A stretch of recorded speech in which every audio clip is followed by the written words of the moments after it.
Yan mga farmers. Ay ito. Kinat ko na mga farmers. Ayan. Yun, di ba? Ayan, yan.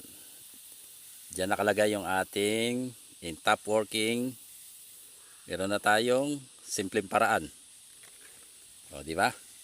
Kumbaga kung wala tayong makuha ng seed at meron tayong mga durian mga farmers at isang puno lang mga farmers, katulad niya kung iba-ibang variety ang meron tayo, pwede na natin gamitin yung ating mga rootstock sa simpleng paraan. Ayan. Ito na yung mga bagong tubo niya. Yan. O di ba? Ito yung pagkakadikit oh. O di ba?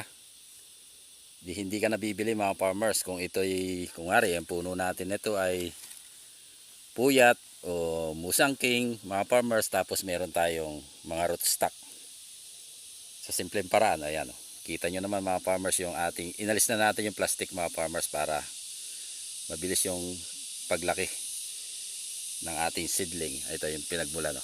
Ayan. Diyan natin i-cut mga farmers oh. Ayan.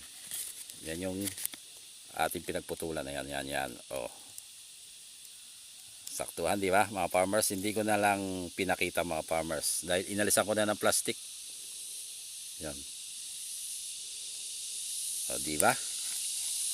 Yan na yung mga seedling natin. Ang gagawin natin mga farmers, ito. Bago ko i-harvest mga farmers, yung marami na siyang dahon para pag ating itinanim, magandang itanim mga farmers dahil hindi na siya mahihirapan dahil itong mga bagong suloy, yan na yung panibagong. Yan. Pero ito mga farmers, yung pinaglagyan natin meron sa pinyan para yung ugat hindi lumagos. Yan. Kaya ang ginawa natin mga farmers, pinuntahan ko na at inalisan ko na ng bawat plastic yung ating in top working na grafted. Yan.